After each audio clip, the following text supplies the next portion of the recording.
y'all hung MAGFest over? 2020. Thank you They for... gave us permission to run a bit over, so yeah. I don't know if you have plans at noon, but Yeah. okay. But thank you for coming out. I know it's very hard to wake up on the Sunday of MAGFest, so. Acer User Experience Improved Program. Shut up. All right, let's get this open. Boop. No, wait, I want a separate folder. Dang it. Okay. Open a new window. There we go. Hooray. So hello, you are here this morning to hear a bit about TAITO Games. Are you not? Yeah. Woo! TAITO Games. Yeah, let's get that hangover enthusiasm going here. Let's introduce ourselves. This is Matthew, Lord BBH Hall of the Internet. Hi, I stream a lot on twitch.tv/LordBBH. I stream on arcade games a lot. I've streamed pretty much every game that's going to be done on this panel. People that have watched those streams might have seen these. They might not be a complete surprise to those of you, but those who don't, you should hopefully see some new things here. And I'm Heidi Kemps. I am also from the internet. I write about a lot about video games on my Twitter, on various websites. I have a weekly column on Anime News Network. You should definitely check out the thing I wrote this week. It's awesome. I have my personal website, gaming.moe. It's been on a little bit of hiatus because I've burned out a little bit, but I've got some good stuff coming. The juices are finally coming back. Yeah. Yeah, so TAITO. Does anyone here know about TAITO? Yes, a few folks. A few folks. I would imagine most everybody is at least vaguely familiar with TAITO. I mean, they made Space Invaders, as you can see might have here. heard of Space Invaders. May have It heard was of it. kind of a big deal at the time. Yeah, it was one of the pioneering arcade games. There's an urban legend that in Japan, Space Invaders was so popular it caused a 100 yen shortage. That has, those claims are rather dubious, but nonetheless, Space Invaders was an extremely huge deal and put TAITO on the map. But if you know them, it's probably for Space Invaders, or this game series, or by extension, the Puzzle Bobble Bust a Move series. You might know Arkanoid. We got Arkanoid Oh, we got fans Arkanoid here. fans, yeah. Oh boy, do I have a game for you. Or you might even know Operation Wolf. Maybe I just know it because I had a friend in grade school who absolutely sucked at Operation Wolf and played it all the time and always just got his ass handed to him on Mission 1. It was one of the pioneers in light gun games. Yeah. Well, actually, he was playing the NES port. I'm just talking in general. For Yeah, the arcade you probably game. saw this in arcades around the mid-late 80s, if you were going there. I'm just thinking, oh God, we're like the oldest people in this room, aren't we? We are ancient. But they made some pretty popular arcade games, but they were producing a lot of titles that kind of didn't really get as much notice, as much distribution, but they were pumping stuff out like all through the 80s, all through the 90s, into the 2000s some. So we're mostly going to look at things before 2000. A lot of stuff from the late 80s. Those tend to be our area of expertise right there. Yeah, TAITO was a pretty big deal. They were a lot more prominent in Europe and especially Japan. So there are some games I may mention here that may have, if you're from Europe, you may be more familiar with them. I don't know who here is from Europe, if anyone? Anyone? All right. Everyone looking around awkwardly. Good. Fair enough. So, kind of want to start out with a series that's fairly well known, but not quite as popular here in the States as I feel it should be, and that's the Darius series. Hello, I'm still waking up. Woo! So, Darius was, oh man, that's tiny. It looks so much bigger on my screen. Can we full screen it? View actual. No, that doesn't help. So this,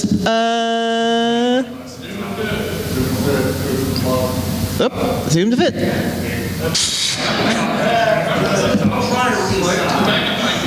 Magnifying glass, there we go. Oh. Yeah, there we pixels. go. It's 10 a.m. JPEG artifact compression. So this is Darius. It is Taito's, well, one of their longest running series. It is a shooting game, or as some people call it, a shmup. Shmup. God, I hate that term. The novelty of the original Darius when it came out in 1987 was that it's a 3-screen game. You can see the cabinet here is a bit wider than usual. For subsequent games, they kind of cut it down a bit. And then they released the most recent game, Darius Burst in arcades, and they decided, oh hell, let's do the dual monitor thing again. And they put 2 HD screens next to each other. So the cabinet's about as long as these 3 chairs here. Unfortunately, I don't happen to have a photo of that, but sometimes arcade cabinets were all about providing an experience you don't really get from playing console games. So you sometimes have spectacles like this where you want to make something unique that stands out from the rest, and so that's why they went with the whole triple screen format, or double screen in the case of Darius Burst. But it's just, it's something to, you notice it when it's in the arcade. It's like, wow, that's a big cabinet. Yeah, this is what Darius looks like when you boot it up in MAME. As you can see, yeah, that is a large screen. I mean, we normally full screen this, but it's kind of full screen as is. But they're going to be releasing the Darius Cosmic Collection, which includes a bunch of the original Darius arcade games on Switch in the US and Europe here very soon. And I believe they're also doing a PS4 version. I have the Japanese Switch game, so if you're looking for a good place to start, I would suggest picking that up. They have the Darius arcade games and the console games. You really only want the arcade games because the console games are not very good. Arcade games, woo! Woo! This panel is mostly going to be arcade games, so I'm sorry for anyone who wants a dissertation on Flintstone's Surprise at Dinosaur Peak. But as far as Darius goes, I'd say the best place to start on this one would be Darius Gaiden. Now, this game is just fantastic in terms of atmosphere, in terms of music, pretty much everything. So we're going to show you a little bit of it. Hopefully that doesn't screw it up. Hopefully. Fingers crossed. Wait a moment. Okay.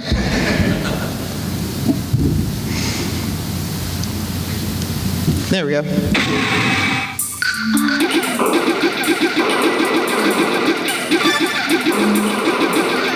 We're going to be quiet during this.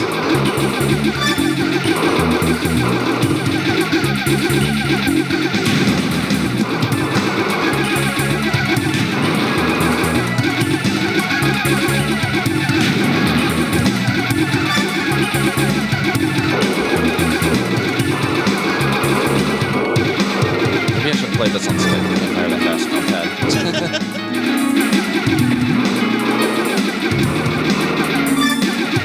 This is probably my favorite gaming soundtrack of all time, by the by. This track is phenomenal.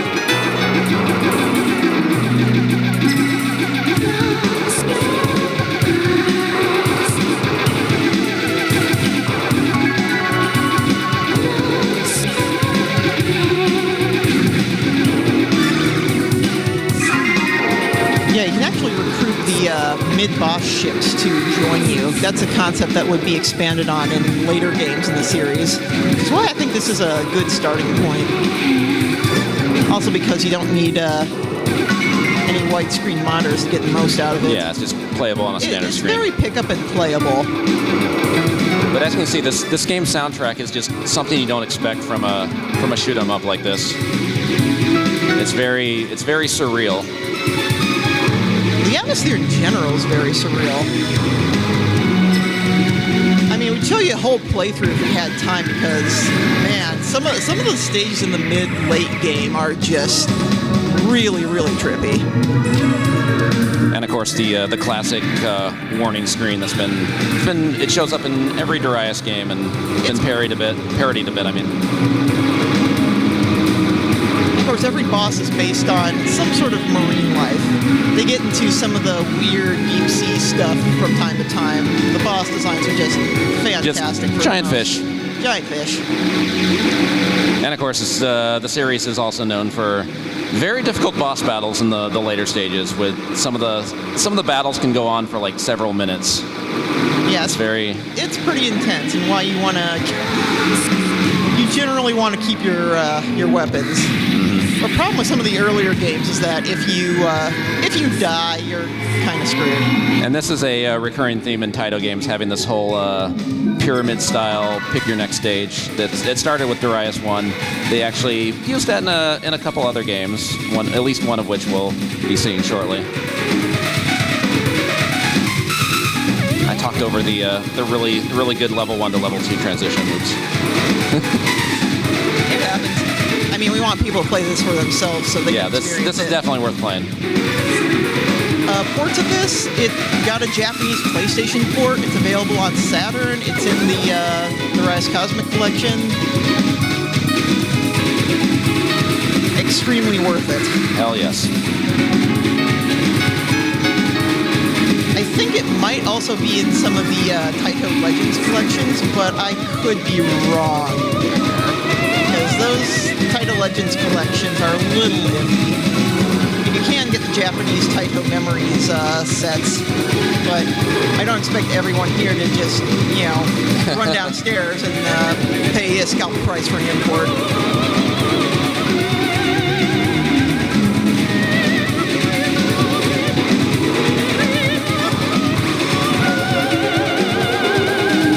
It's such a surreal, dreamlike soundtrack. I think that's what you mentioned in one of your interviews. Yeah.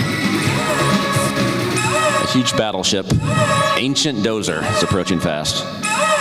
The names get pretty good near the end. One of the bosses is named Fatty Glutton. Yeah, there's Hysteric Empress. And of course, my favorite. And of course, Great Thing. Great Thing. Who strikes fear in the heart of every Darius player. Yeah, Great Thing is a recurring last boss to the series, and it's a giant Moby Dick style whale, and it is difficult in every single game you encounter it. Black Hole Bomb.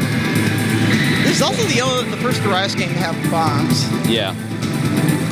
The other games had like separate buttons for the shot and the missile. The missiles are the little things that are firing out from the top and the bottom, but they just streamlined it for this and put in an actual bomb button that you can use to get out of danger.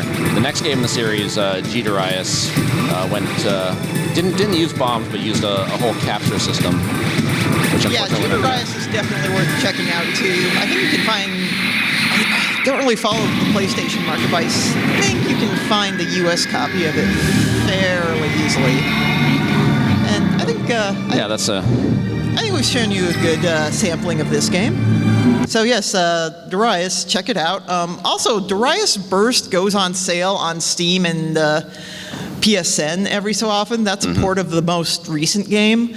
I'd say it's a pretty decent place to start if you can't get a hold of Gaiden, but you do get the Darius experience. It has a lot of content, a lot of levels to play through. Some people balk at the price a little bit, but on sale it's pretty good. It's about $60 normally, but if you wait for a sale, you can get it for about half that.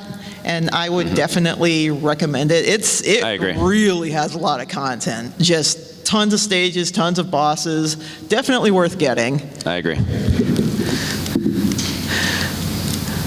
So let's talk about another long-running TAITO series. So is anyone here familiar with Chase HQ? We have a few. We got a few.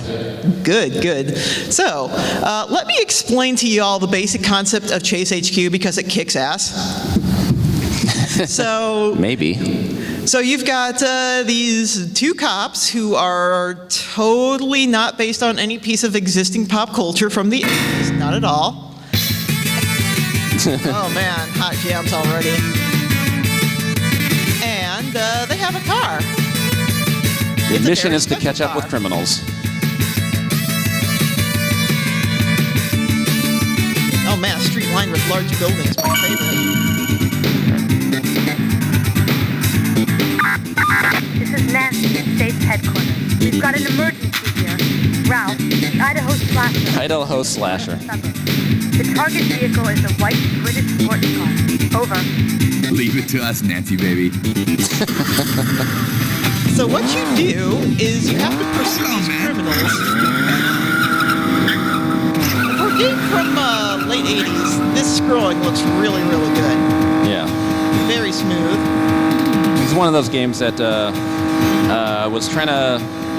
I mean, racing games were kind of becoming a big thing. I mean, there were a lot of games that were in the outrun style, the whole behind the back Let's view. go, Mr. Driver.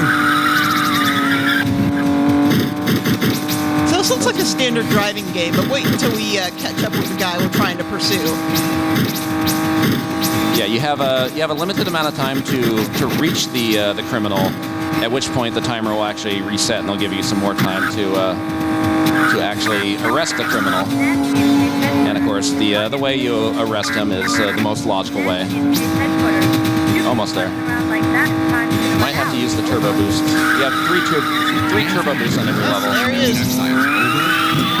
And of course, you crash into him. Yes, you disable the other car by crashing into it repeatedly and destroying the ever-loving shit out of it. There's actually a life bar for the other car there. I also appreciate the helpful symbol.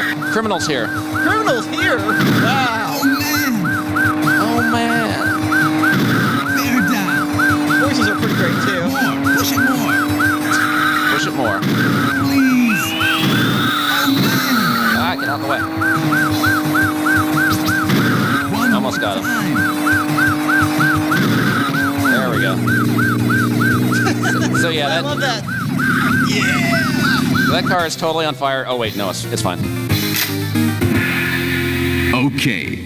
You're under arrest on suspicion of first-degree murder. Woo! We got him. So there's a few games in this series. We're not going to go through the entire game because it's not really that long a game. Racing games tend to be pretty short in general. There's only 5 stages to that. Well, none of these games are particularly long, but they're all very replayable. That's the magic of arcade games. They're very they're meant to be played in short bursts like that. They're not intended as several hour-long things. So this is the second game in the series, Special Criminal Investigation, which added a new feature. Also, this animation at the beginning is pretty great. Open channel, code 4. A sports car with one of the missing girls aboard is fleeing toward the suburbs. Get moving. Over. Karen, Roger. Nancy has been replaced by Karen. So it looks mostly like the same game, except you got a gun. Oh, yes, you have a gun now. I'm on the wrong side of the road. I should probably do something Is about there that. any right side of the road in this game? No. Yeah. So not only can you crash into the criminals' cars, you can now shoot them. It kind of has a Lucky and Wild feel, I guess you could call it. But that's a Namco game. That's not a TAITO game. Well, if you stay on the right side of the road, you actually end up crashing into those barrels. It's not good. There's a lot more criminals like getting in the way in this game, like those guys on the bikes. So they put in more obstacles. They wanted to give you things to actually shoot. But these are the same protagonists from the first game. Tony Gibson and Raymond Brody. They actually Tony Gibson, yeah. Gibson. I wonder what that was based I off wonder who of. that's based on, huh? Also, this game has power-ups if you catch it from the chopper overhead. Ah, there we go. Got a rocket launcher. And I missed. I had the button back. Oh yeah, I did. Great. Yeah, just a random helicopter rocket launcher drop. Yeah. Couldn't have brought it with us, I guess. But would have made things so much simpler. Samus decides to forget her armor and weapons every single time she goes on mission, you know?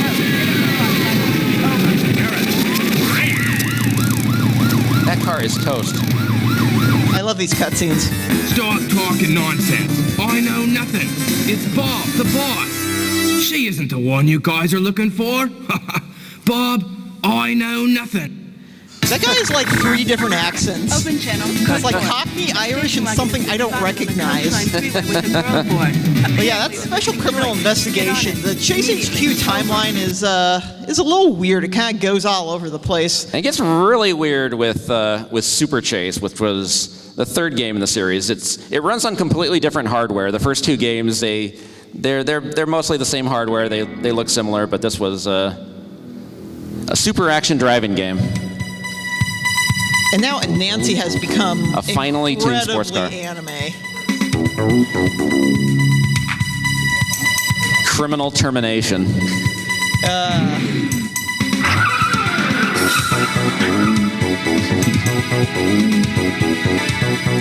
Justice. Which? So, another recurring theme of Taito games, English is always a little iffy. Yeah, you don't even have time to read that. It just goes by so fast. It's like they knew there were going to be some mistakes. Let's cover it up. We love you, Taito. Not gonna spend too long on this one. Yeah, this is another one. Just want to see one stage of it. Oh no. God, Nancy is so anime now. This is Nancy. A bunch of drug heads have totaled a shop and are running away north on Route 101.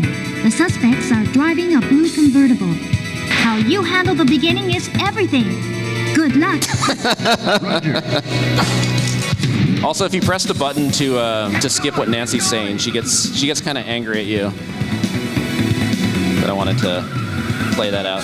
So this one's actually first-person view. But it's still the same basic concept. You got 3 uses of turbo. You got to catch up with the criminals, and then just kind of wrecked there. No big deal. Running out of time. Might have to turbo it up. There we go. Oh, Jesus. Now we're good. Use nitro. Normally you'd have it on the gear shift. Since we're running on emulation here, we don't have the exact controls. So this game's kind of a spectacle. You go, you're not just on the road, you're going on the beach, everywhere, all over the place. They decided to, wow, okay, I'm doing really badly. Not even gonna finish the first stage. That's all right. That was a good run cycle, by the way. Oh no, not the pizzas. Chase HQ kind of rules, is what I'm saying. Yeah, I kind of messed up, but you get the gist of it. But there were these were the first 3 games, and they also released a sequel in like 2006 called Chase HQ 2, which we can't cover because it's not really emulated that well. It's a pretty rare game, but one of our fairly local arcades has it. It's pretty great. It's got FMV sequences with Nancy, played by a live action person. Yeah, it is worth looking up. Also, one of the stages has you on a racetrack, just chasing a guy while a bunch of cars are still driving in the opposite going the wrong direction. way on the racetrack. It rules. It is pretty great. But they in between like Chase HQ and Special Criminal Investigation, they released another game that also stars the protagonist in a completely different style of game, and this is one of my favorite Taito games, hands down. I have streamed this way too much. I love this game. See, there's the car. It's Tony Gibson, Raymond Brody. They misspelled Brody. In Crime City. Oh man, my favorite place, Crime City. I don't know why you would move to Crime City. Crush out the crime. We're the supreme law. So it's not a racing game. It's a. Oh wait, we got the intro. Yeah, it's me, Tony. Yeah, this is Raymond. What? Prison breakers on my day off? Prison breakers occupied a port?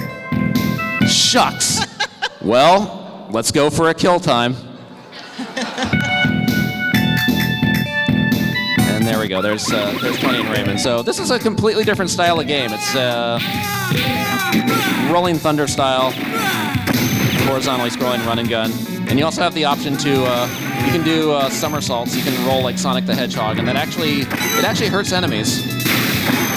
So you have more mobility options. And you can just pick up drugs for bonus points. It's the most fun way to play the game. Oh man, I love hot dog. We're already at the first boss. I mean, this is also not a very long game. Yeah, this game moves at an extremely brisk pace. I think the speed run is under 10 minutes. Yep. All the other prison breakers gave up. This is going in the newspaper. Catch all the prison breakers. Oh yeah, stock prices, I love those. We all have a subscription to the Daily TAITO. So round 2 is a bank robbery, and there's no time to waste, so gotta take the helicopter and jump onto moving traffic. I don't think this is standard police protocol, but... And apparently the criminals were waiting for them, too. That's the most outrageous thing about this. And who's operating these lifts? I like that. Yeah. So you have a health bar, but getting hit by one bullet will actually kill you. Like the health bar is only there for like melee weapons, and if you bump into an enemy, you lose like 1 hit point. But yeah, now we're in the the barrel took off a few hit points. Donkey Kong's mad at us. So this is the world's largest parking garage, which is connected to the bank. Oh, there's a hostage taker. Gonna have to save her. Gotta. No. Oops, we accidentally punched the hostage in the butt. I guess she's dead now. Kind of got cut off there, but when you accidentally kill the hostage, there's this really great voice after he just goes, no.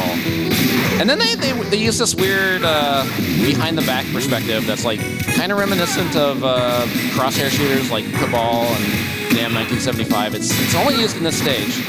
I kind of feel like they were aping Contra a bit. Yeah, it's a lot like the base stages in Contra. Oh good, I'm gonna have another chance to save that hostage.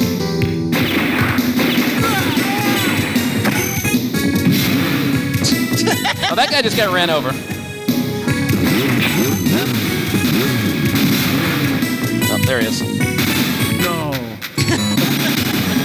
I tried. I love how he just goes in despair for like a whole second. No. It's mild despair. He's over it.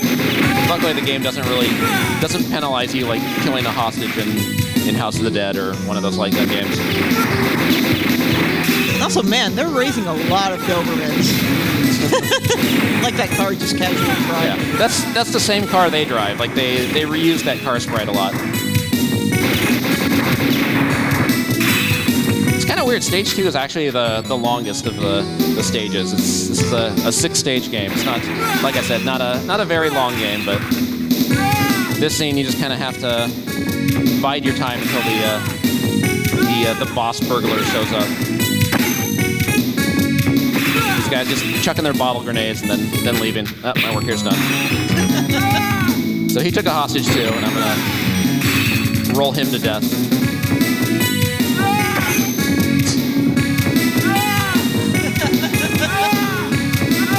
Hey, it gets results. Oh, look at that butt. It's checking the banking hours.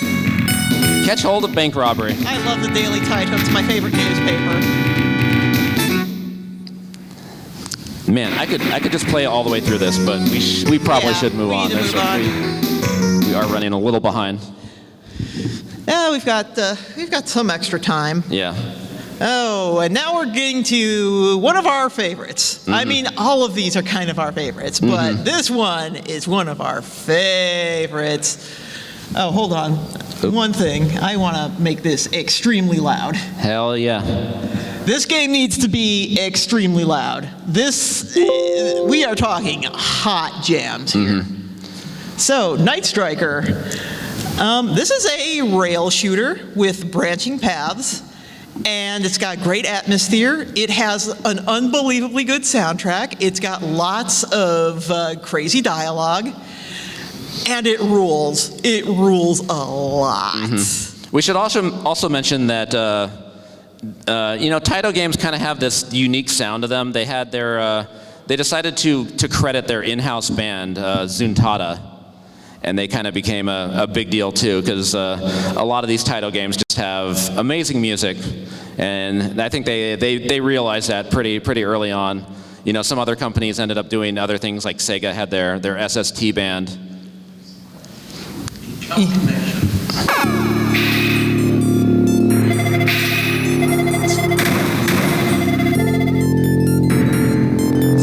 Scaling was really big in the late 90s, so...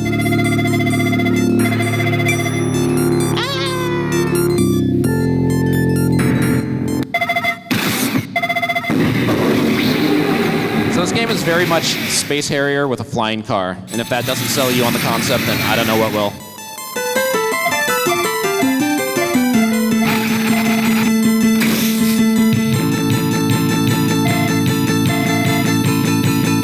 Standby ready? Good luck.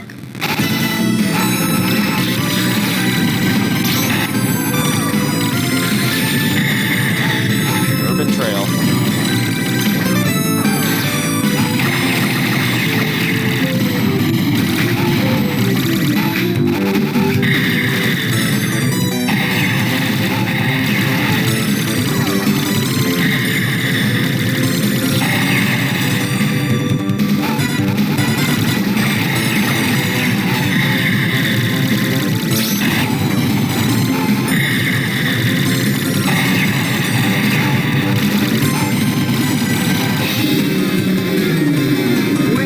Sorry, we just have to take in the jams. Yes, we do. Some of these games we're going to be more quiet for.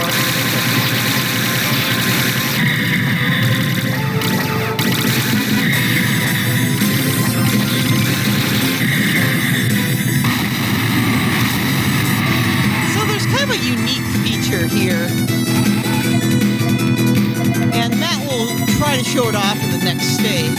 Also, the branching path thing from Darius shows up here too, where you can pick your next stage. There's 6 different routes to go through, or 6 different end routes, and each end route has its own ending, and unique things happen on each stage too.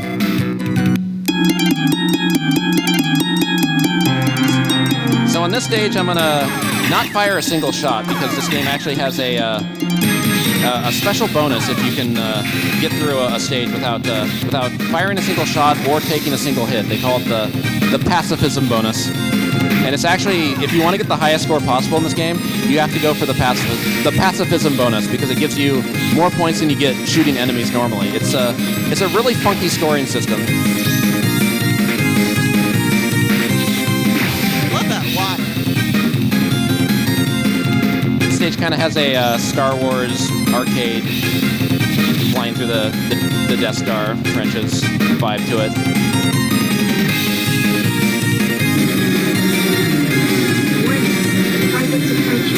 So of course, when you get to the boss, you can't actually shoot it, but there is a boss timer, so you just kind of have to wait it out. It might not be the most exciting thing to watch sometimes, but you do have to, draw the boss out longer and avoid more shots.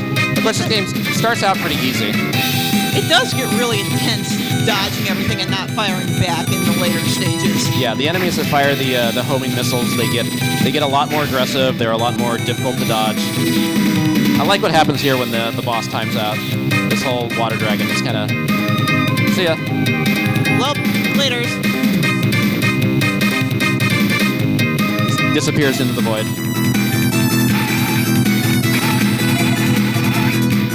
Pacifist bonus. Woo! 3 million, so you can see how that gets extremely large. Also, yeah, you get an extra hit of your shields, basically an extra life after every stage. Here's a lot of people's favorite track, Burning Road.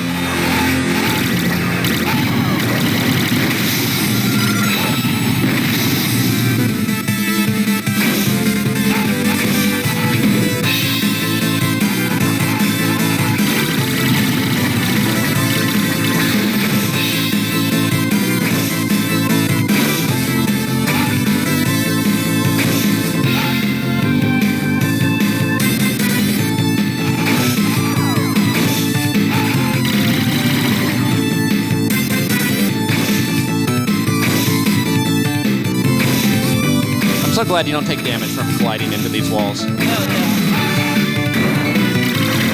Everything else will hurt you, though.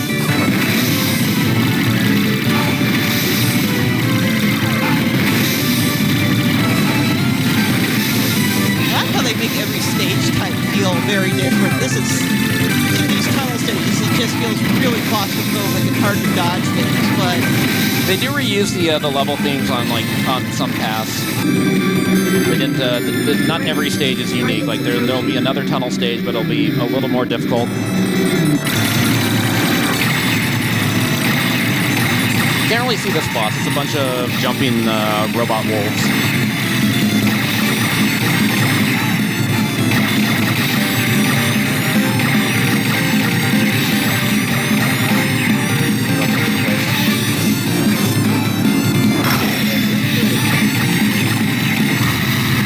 So in the interest of time, we're just going to skip ahead a little bit. We need to show at least one of the endings to this.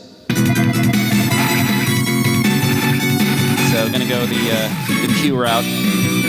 So on the last stage of every path, there's like a unique thing that'll happen to your vehicle.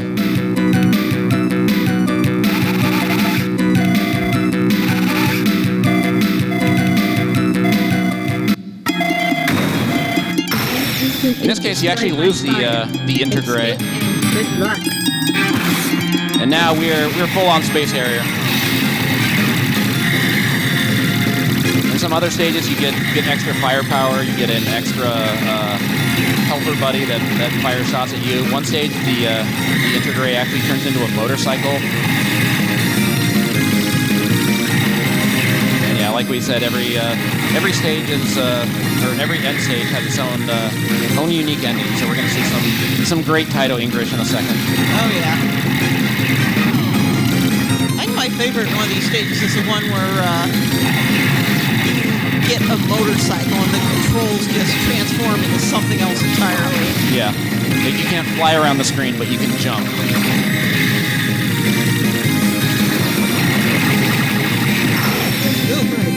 Yeah, those homing missiles are a lot more difficult to dodge now. Its last stage can start to get real. Warning. Targets approaching.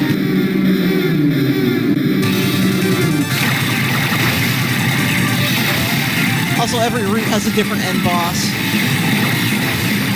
So you just got a bunch of jetpack assholes ready to wreck your shit. Also, we should mention this game has gotten a few ports to the Mega CD, the Saturn, the PlayStation. The Saturn version actually added some new content, some new levels, and a lot of them have arranged soundtracks that are usually selectable. You can have the arcade or the arranged music. Some of the arranged tracks are interesting, but for the most part, I still prefer the originals. It's always just that one jetpack asshole. There we go.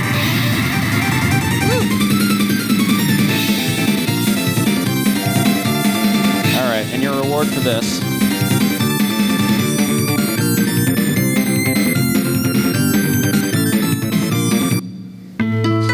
After mortal combat, the player was able to defeat the adjutant of the organization commanding POW soldier, Sky Dragoon.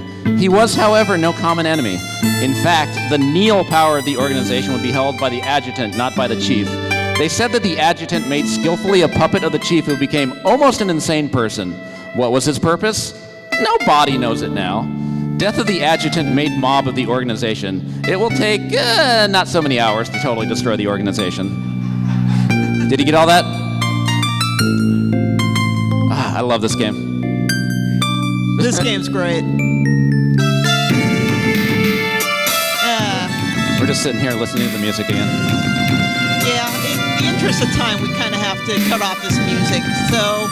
Wait. I was going to skip it to show the high score screen, but okay. It's all good. In summary, play Night Striker, it kicks ass. Mm-hmm. What also kicks ass...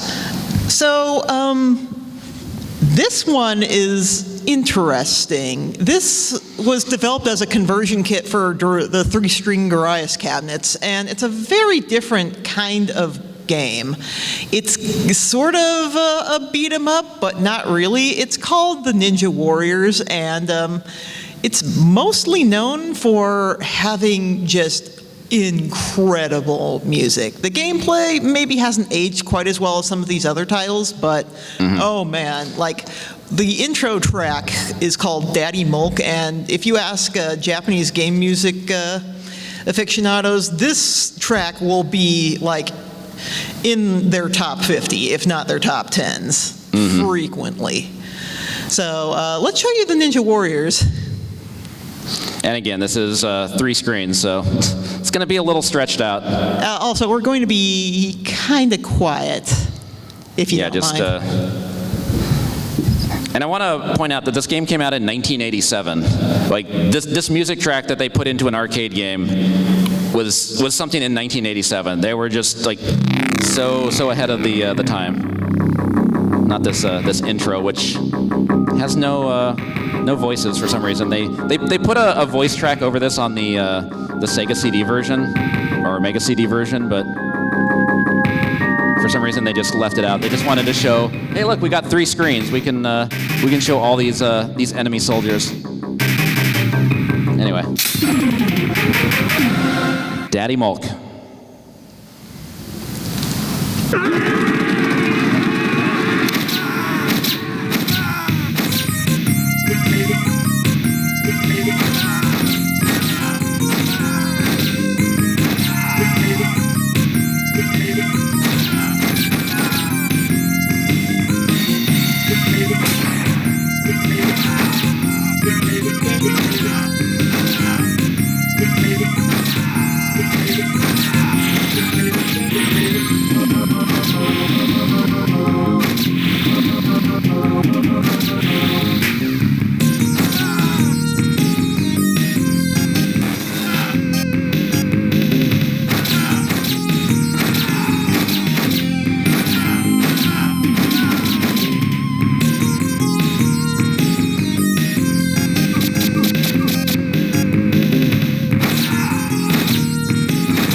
DJ Boy.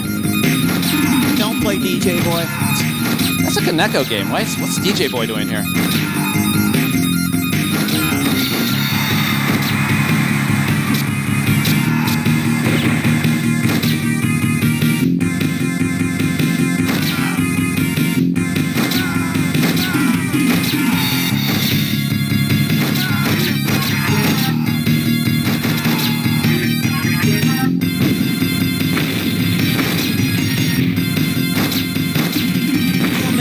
Corpse.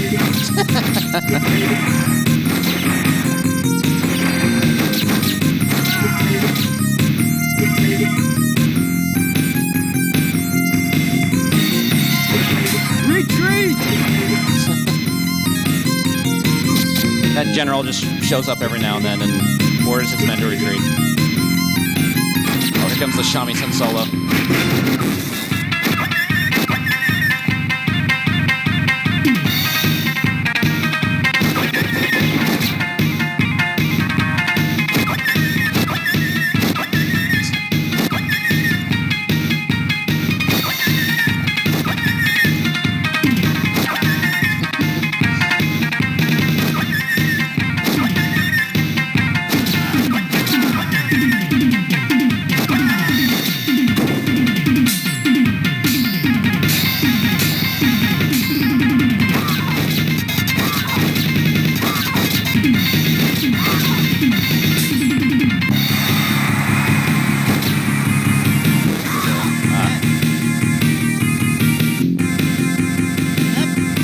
wraps up the first stage. It's kind of amazing how well the music is timed.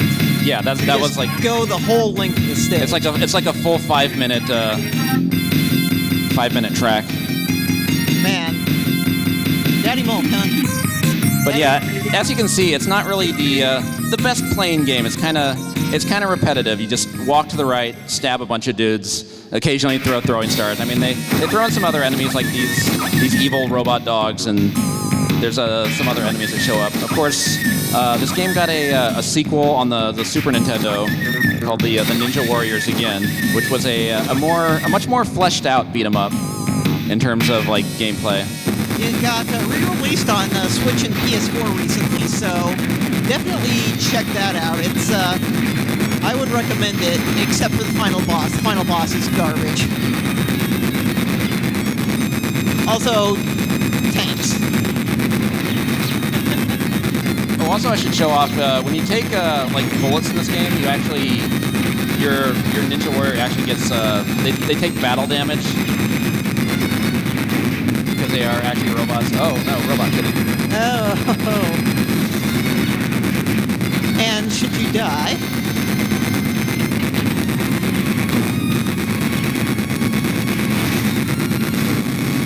Oh.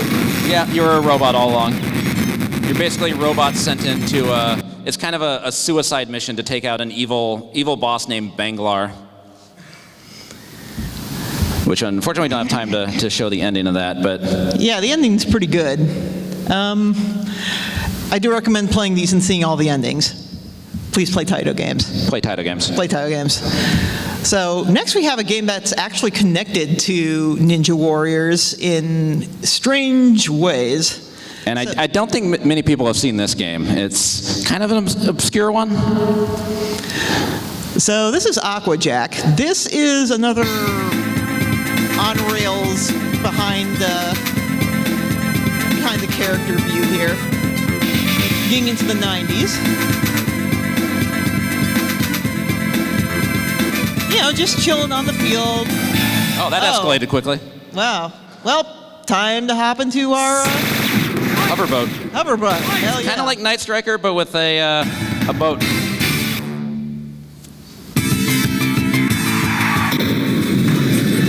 Also, like I mentioned, feels a lot more like crosshair shooters, like Cabal and Blood Brothers, except you have full range of movement. Your boat can actually jump. You have a smart missile that destroys everything on the screen. You can speed up. Like, I only saw this game once in an arcade. Like, my local arcade had this for a brief period of time, and then I never saw it again. And so it's one of those games that you probably wouldn't see without the help of emulation.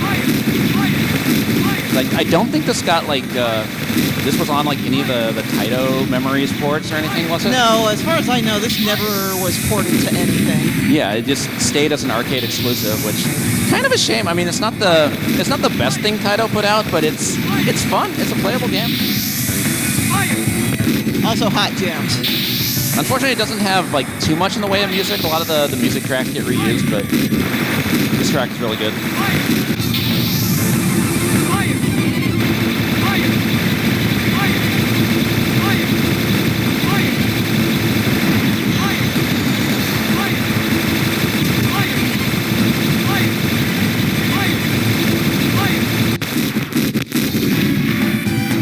Oh man, scaling.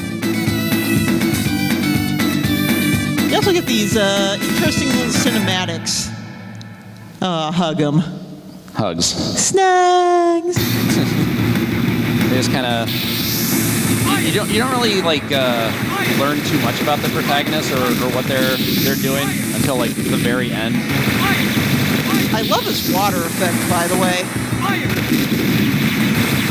Anyway, I'm going to skip ahead to the last stage because we are kind of limited in time.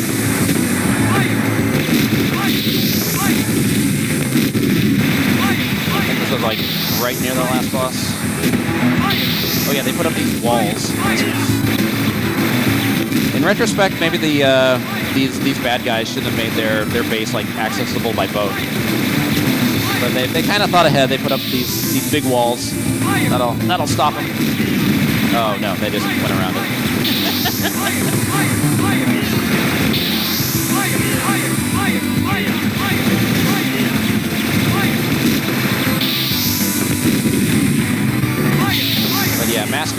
the jump in this game is very important if you're trying to get the infamous one credit clear. So this is the last boss. It's just a wall of turrets. It's kind of a... It's very Contra. Yeah. Smart missiles to blow stuff in there. Take a bath. Well, so in the ending, they just kind of realized we could have made a different game. Like those guys are straight out of Operation Wolf, I swear. But the female protagonist kind of guns them down. Does her best Rambo impression right here. Except the bad guy was not actually there. And that is Banglar, who is the last boss of the Ninja Warriors. And a lot of people don't realize is that he's actually in this game too, thereby establishing this as a prequel, I guess. Like it's very unclear like what the actual lore is, why he's in this game, but it's all interconnected, and that's really cool. yeah, a lot of TAITO games have weird connections with each other that you don't realize until you really play into them. Like the Chase HQ Crime City connection. Like I never made the connection when I played it that those were the same guys driving the car in Crime City or in Chase HQ. Like why did TAITO believe in these characters so much that they wanted to bring them back for a side scroller? It's just the TAITO Cinematic Universe. Yes. So we actually want somebody to come up here and give this next game a chance because this one is. We're skipping Raimais. Oh, we'll do it after this. We have an interesting game here that I feel like most people probably haven't seen. And we've got somebody very enthusiastic in the front here. Hello. Yes.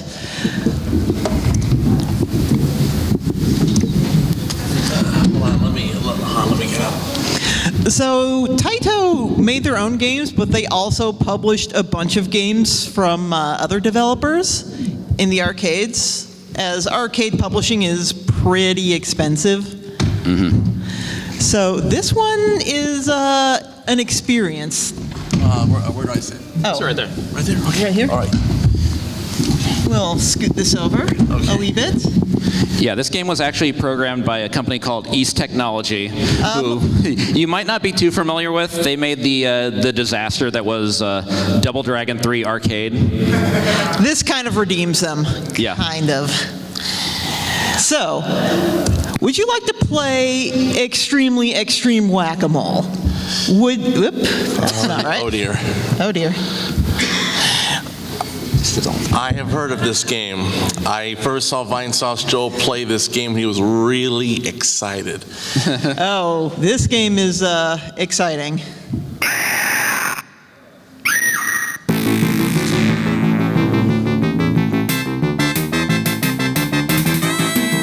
So here we have Not Kenshiro getting very, very mad at Ridley and his buddies. This is the first Funky Fighter. So, what do you do in the first Funky Fighter?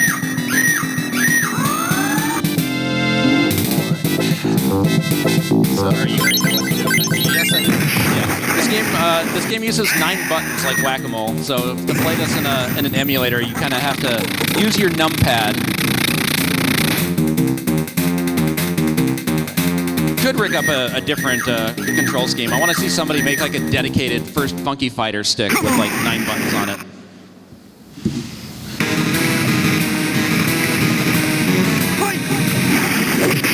Yeah, punch those gators.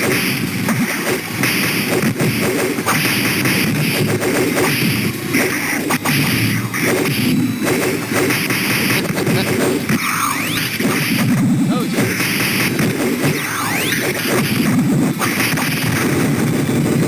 Yeah. Also, yes, it's Whack-A-Mole with power-ups.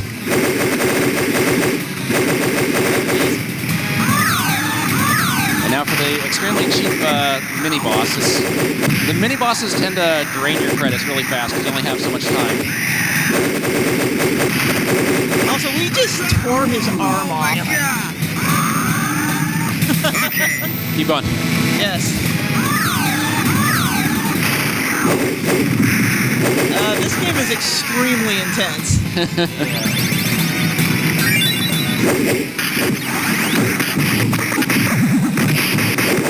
It's also another game that's not very long. It's like 4 stages.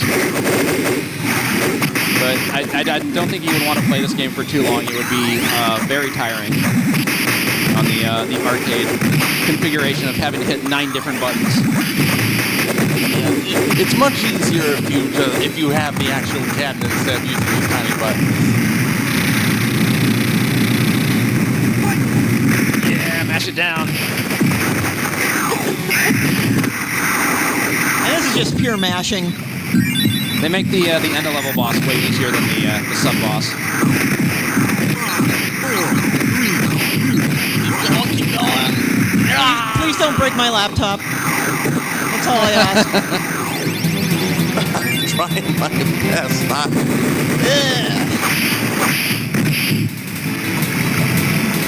Yeah, it's short, but boy, is it ever intense. Man, does it have personality. Yeah. This is another one of those unique experiences you only get from playing arcade games. So the second stage is the fish stage, right? The shark stage. Right, but in the interest of time, we kind of got to move on. My apologies. Do you mind if I spoil what happens? Please don't. Okay. We want Yes. people to play this stuff. Some of the I mean we've shown a couple endings, but some of these you definitely need to play them for yourself. Play TAITO games. Play TAITO games, yes. Thank you. You're welcome. Want to do under 5 and then Raimais? Okay. So, speaking of TAITO experiences, this one, Under Fire, this is one of those games where you boot it up and you can tell exactly the era it was made in. This is a light gun game. I'll just start it up and Let the intro speak for itself. let the intro speak for itself here.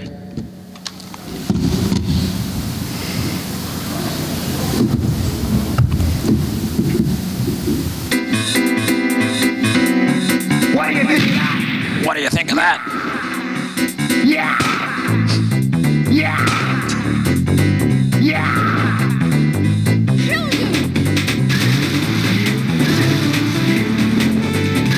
The one we have is my favorite.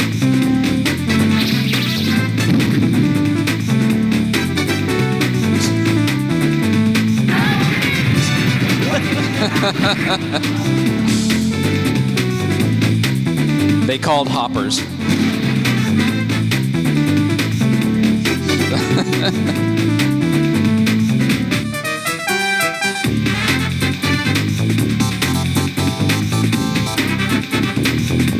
An abhorrence for evil.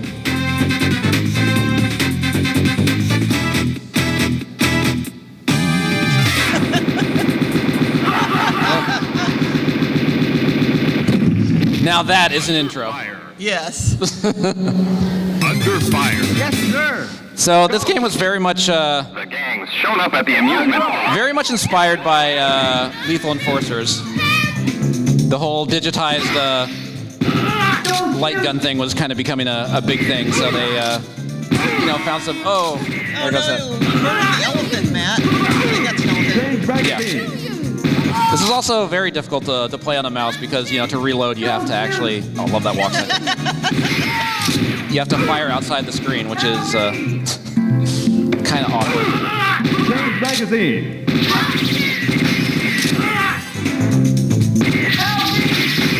Change magazine.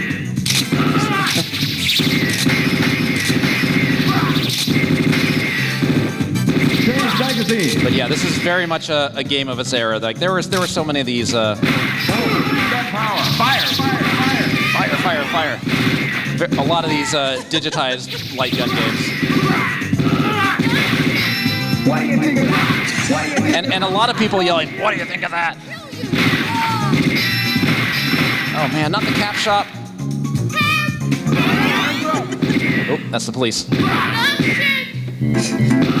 Don't shoot!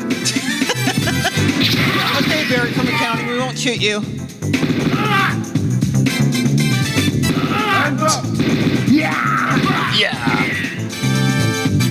you're gonna hear "What do you think of that?" like 500 times over the course of this game. Gun power. Fire, fire, fire. Help me!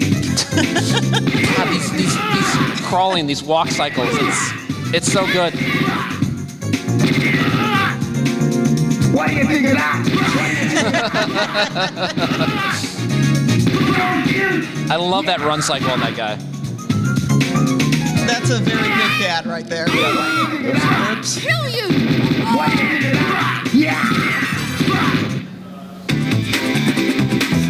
I do have to show just the very beginning of this next area at least because it's completely ridiculous. This game looks kind of janky, but it's actually pretty fun. It's time for the clown car roller coaster. Don't shoot! Don't shoot! What do you think of that?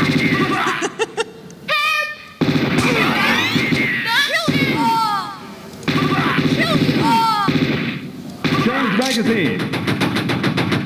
Full machine gun power. Fire. Question is, how are we moving? Are we on a separate roller coaster car that's running in parallel with this? How is this happening? How are so many people inside this roller coaster? Oh, what? There's another one. How did they all fit back there? What do you think of that? They were clearly just taking the piss with this game. Yeah! Yeah! Kill you! Yeah! Don't shoot! Yeah! Yeah! Anyway, you get the idea, but there is want to skip ahead a little bit. There's a really good boss here.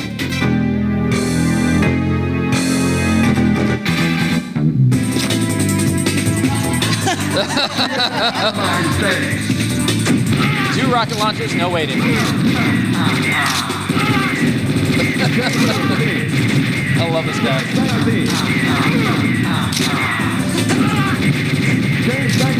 He has way too much health. Anyway, player one over, but also, yeah, we got to kind of spoil this a little bit, but the last boss. Nice to see ya. Now get ready to say your final goodbyes, sucker. Get him. Although you don't actually fight him, like the actual last boss is like just some army guy running around. But just this entire end sequence. I don't even have to fire a shot here.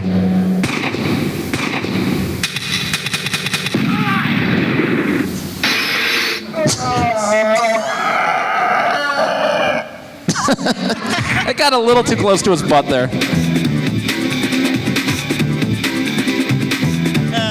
Yes.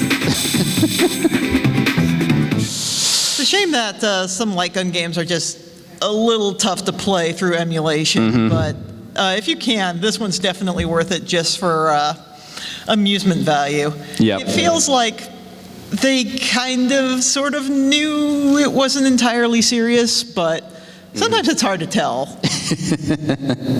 So, a lot of people have asked me, hey, Heidi, is this panel an excuse to talk about Raimais? And the answer is, sort of? Sort of? Of course it is. Of course it is. So, this game's kind of my baby. I have torn this game apart on my website. I'm only going to play it for a little bit, but basically the idea behind this is if Arkanoid was a reimagining of Breakout to improve the formula and modernize it, this is an imagining of games like Pac-Man to modernize it and make it better. And it is absolutely the best game of its sort. Push the button, Matt. Push the button. Why are you blaming me? More hot jams here.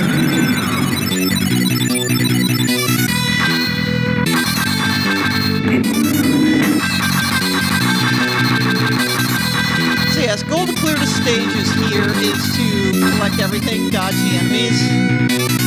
Pretty simple, but there's also things like power-ups. Grab one here. That one slows the enemies down. And I can look at one in the center that sends me to an alternate level.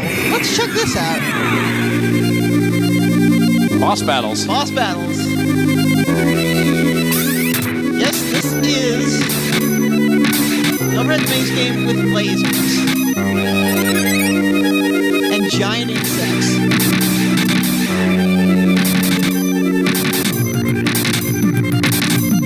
You also have a speed up button that lets you maneuver a bit more carefully. It's very, very important.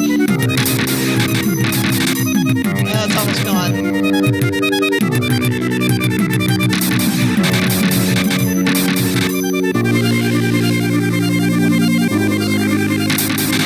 There we go.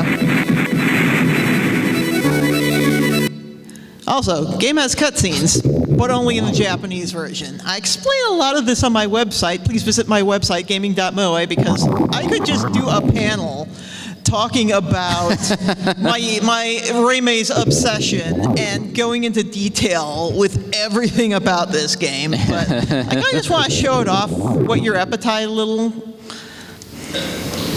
But yeah, if you load this up in MAME, like by default, it's going to bring up the world version. Do not play the world version. Play the Japanese version.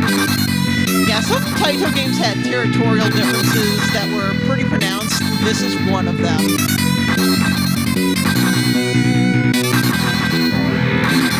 It's also got armor. You can use it to smash into an enemy, take a hit.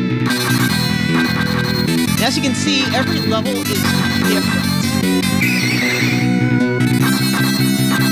Also, this music absolutely slaps. Again, you've got a common TAITO theme here, multiple exits leading to different levels. So every direction is a completely separate level. There are 126 separate levels in this game. So there's a lot of stuff to explore here. But in the case of just one playthrough, you're only going to play through up to around 32. Yeah. Man, I'm getting all distracted and sucking here. Oh well.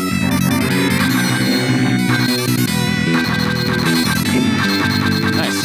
Yep, gotten all clear. Let's move on. Also, this music is amazing, but it resets every level, which is kind of obnoxious. Yep, I wish it would just keep going into the next stage. Feels like such an oversight, but other fun things, you have the equivalent of those Arkanoid blocks that take multiple hits to clear, because everybody loved those. Those gray block jerks. Also, these particular enemies are absolutely nasty, but yeah, these guys actually chase after you.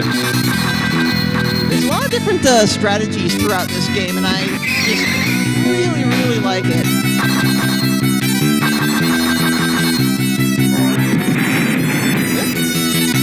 Also, if you're playing this on stick, you kind of need a four-way hit. Oh wow, I just murdered that thing immediately after getting the armor. So as you can see, now they're getting a lot more aggressive as time has passed. Oh man, I cannot play and talk at the same time here. Hard, huh? Yeah, it really is. Yep. I promise I don't suck this much in a normal run. I can 1cc this. Other thing this has, story cutscenes that are fully voiced in Japanese.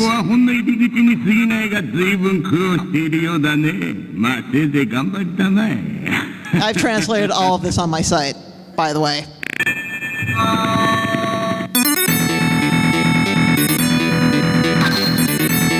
So, in the interest of time, I don't want to show you too much, also just because I have written so much about this game that if you search for Raimais on Twitter, like the first thing you will see is literally my website about the game.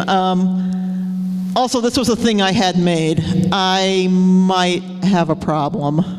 You have problems. I wanted to bring this, but I got this custom stick made, and the big problem is I want to take it places, but then I'm like, oh no, I'm going to scratch the plexi. So it just sits at home. It belongs in a museum. It does. Oh man. Oop. Let's mosey along. Not 100% sure how much time we have left because we had the late start. Yeah, how much time do we have left? 6 minutes. They said we would have some extra time, but yeah, we might be able to go till like 11:40. yeah. So in that case, how about we show off some writing fight here? Actually, let me show you all the flyer for writing fight too. It kind of kicks ass. Yep. My phone's beeping at me. Thanks, whoever followed me.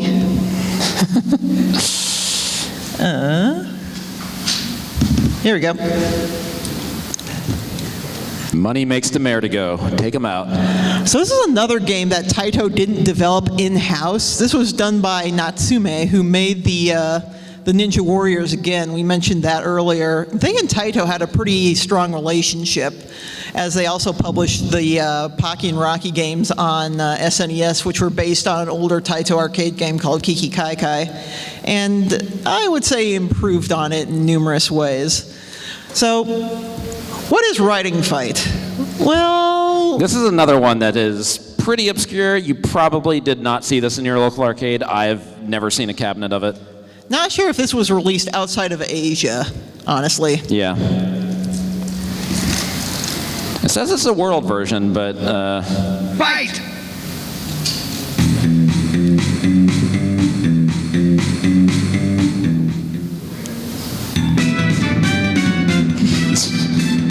You know, just chilling. Here's a sucker coming. I'll go.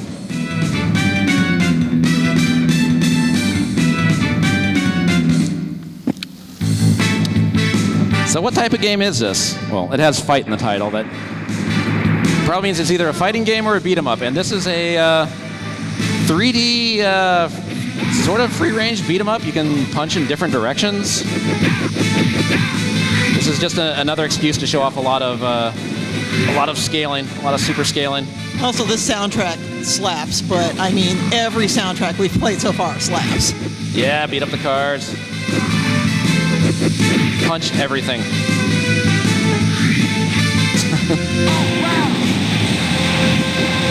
So yes, it's Fist of the North Star on hoverboards with a lot of scaling and just a weird sense of humor. Yeah. Burn and Keith. Yeah. Yeah, what's a cool name for this guy? Burn. Okay, how about the other guy? Keith? Oh man, clown car filled with books. Love it. Not as bad as that roller coaster, but yeah, admittedly, I'm not that good at this game. I haven't played it too much. I believe our friend Mirtha Gator has 1cc'd this. Yeah, he actually owns a board of this. Oh, nice. Reckless Crusher. This man should be manacled or punished. And, you know, he just has a huge-ass tank for reasons. And then it just blows up for reasons. So you actually get off the hoverboard for... And he has 2 chainsaws. For reasons. Now, how about a nice part in your hair? A little, yeah, butt uppercuts. So for the bosses, you actually get off the boards, and you have this interesting, like, third-person beat-em-up here. Oh yeah, you have a super move button.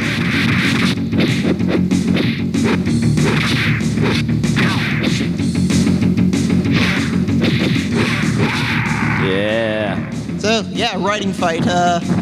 If you like what you see here, definitely give this game a try, because it's very obscure, and I feel like if more people knew of it, more people would definitely enjoy it. It's definitely got, like, a personality to it. Such a gravy day. Such a gravy day.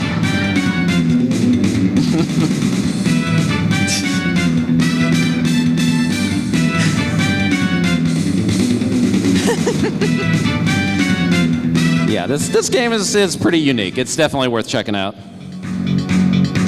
Unfortunately, in the interest of time, we kind of got... There's so many good Taito games to cover. No, like, Jeez. And now we're just like, oh, crap, well, we cut on the fly here. Yeah. I really want to talk about Cleopatra Fortune. Very fun puzzle game, but I think we should talk a bit about some of Taito's RPG-like games. So back in the late 90s, RPGs were kind of up and coming in Japan, and arcade manufacturers were trying to figure out, well, how do we adapt RPG conventions for the arcades? And you saw, like, Wonder Boy and Monsterland from Sega, but this one is Kadash. And this does conventions in interesting ways. You can still play. I can still play. I can still play. It's a one play. So you pick your class, enter a name.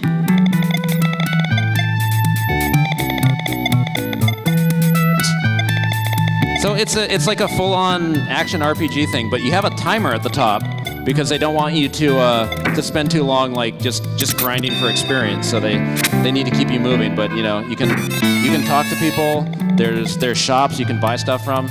A lot of people might be familiar with this because it got some home ports. It got ported to the Genesis and the TurboGrafx PC Engine.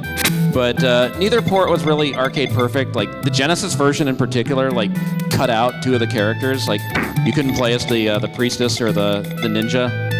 So that was a lot to cut out. But yeah, you talk to people, get information, but the more time you spend talking to people, like the less time you have to to actually like fight enemies. This game also does have some very choice English that we're unfortunately not going to have time to see. But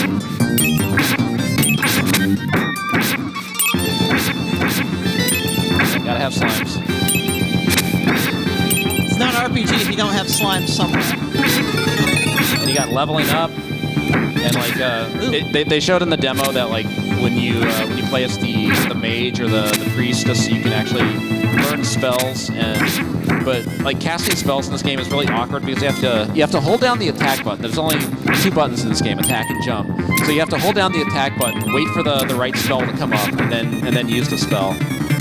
It's kind of awkward, but I mean every character in this game you can.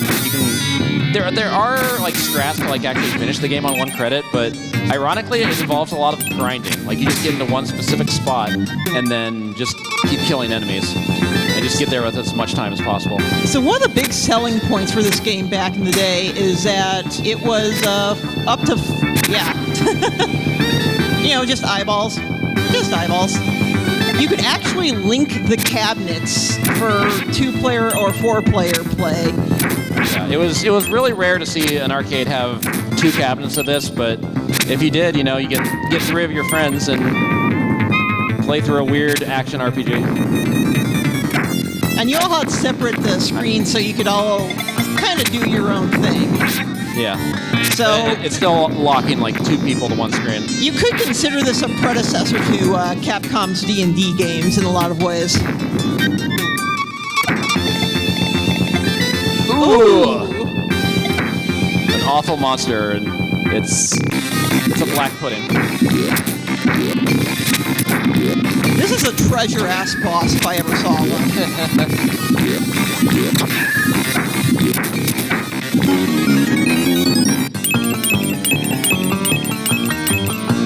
But yeah, kill bosses, get access to new areas. You can buy new items in shops and stuff. How well you came. They say how well you came like way too much in this game.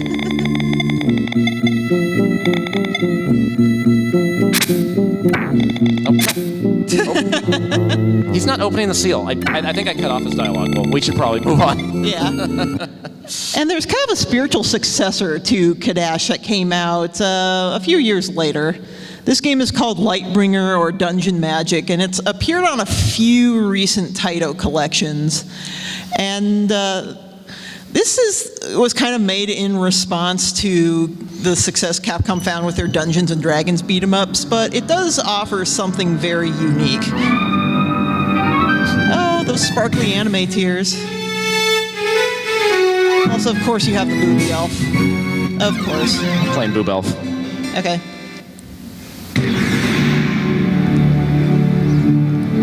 Ash, Oh, no! I didn't realize I was going to the character slot. Okay, whatever. So this is a beat 'em up, but it's played from an isometric perspective. It's a lot like Landstalker on the Genesis. You can pick stuff up and jump onto barrels. There's a lot of obscure secrets in this game. It's also very, very graphically distinct. Extremely colorful. A lot of fun character designs.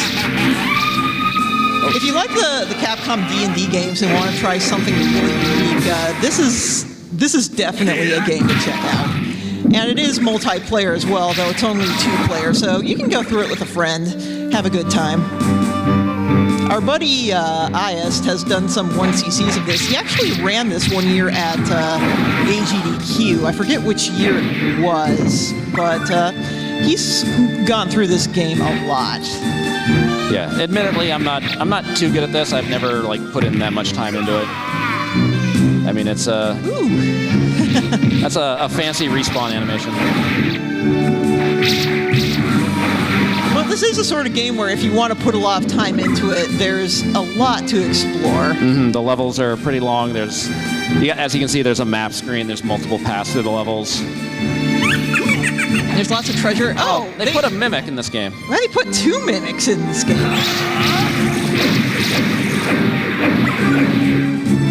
The animations are nice. The character designs are memorable. You've got... This is just a really nice game overall, and I think if more people knew about it... It would have more of a following. Yeah, it would have a following akin to Capcom's D&D stuff. Yeah, but it just kind of didn't really get the arcade distribution, so a lot of people don't even know it exists, which is kind of a shame. I was standing on midair for 2 seconds there. You're just that good. I guess so. All right, should we move on? Yeah, we should probably move on a bit. How much time? We got 5 minutes? Yeah. Oh, yeah. We gotta wrap it up. Okay. So there were a lot of things that we considered. Some of them even got into the panel description, but I had to cut them. Elevator Action returns. This game kicks ass. It's also available downstairs in the arcade for as long as it's open, so go try it out. New Zealand Story and other various cute TAITO games. I like them a lot. I respect New Zealand Story, but I'm terrible at it. It's a hard game. It is an extremely hard game. If you lived in the UK or Europe, you probably played this because it was ported to every single computer under the sun. Growl, aka Runark. This one's kind of been milked a lot by YouTube funny men. It's like, haha, this game is weird and has weird environmental stuff and a bunch of crazy shit happens. Definitely worth playing, but man, some of those side-scrolling stages are... it has some good music, too, It has some really good music. Cybalion, I really wanted to show this. This is one of my favorites. It's a trackball game, though, and setting that up is a bitch. I might stream this sometime. It kind of rules for reasons. Rastan, another really good one. This one got some distribution in the States. You might have seen it. Don't play Rastan 2. It sucks. Warrior Blade is good, though. But yeah, we didn't get to cover Warrior Blade because that's another multi-screen game. It's 2 screens. And actually, let's end by going way, way, way back to some of TAITO's early days. 1982. 1982. Welcome to Time Tunnel. This is another game I don't think this really got distribution outside Japan. I had never heard of it, never seen it, had no idea how to play it the first time I tried it out. And now Matt holds a record on the PS4 port of it. No, I don't. Oh, you don't? I'm in 3rd place or something. I thought you got first. That was Caravan mode. Oh. 05 Pro actually beat me. So, you're a train. You're an awkwardly colored train. So what are you trying to do? Well, you're just trying to, cruise along the tracks, get your cars, because your cars have just been left all over the place for some reason. You're also trying to avoid a lot of things that are attempting to wreck your ship, such as cows and weird space aliens, and a Shinkansen that is out for blood. Yeah, they call it Death Train. Also, we have Proto Fry guy up there. How you doing?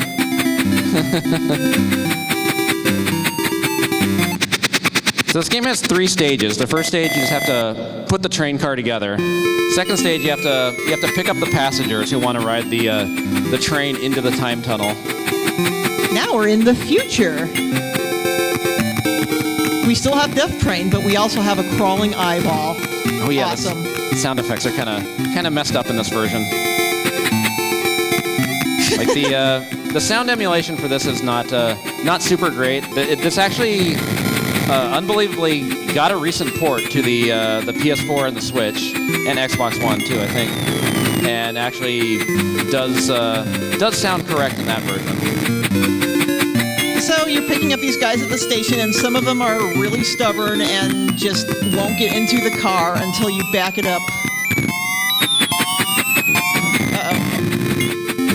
And we're getting told we need to cut it off, so we're just going to get to stage 3 super quick. If Death Train doesn't kill me first. If Death Train doesn't kill Matt first. Okay, he avoided Death Train, good. So this game is weird, it's old, and there's something strangely compelling about it. Definitely. Like, we discovered this randomly, and it's like... Yeah, it was just fascinating to me, because like the first couple credits, I was just like trying to piece together, how am I supposed to play this? Like, what am I doing? I love that guy.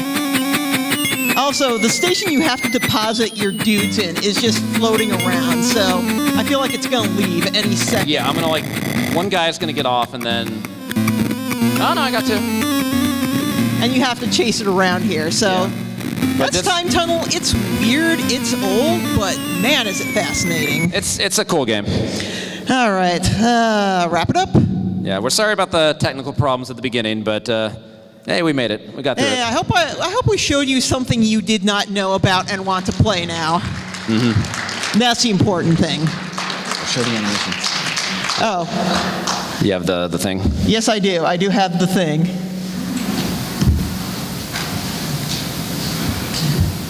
The thing.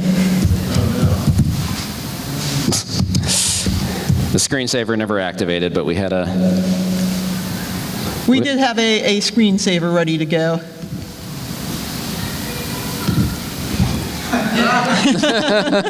Minmo. Minmo. Anyway, thanks everybody for coming, and play TAITO games. Play TAITO games.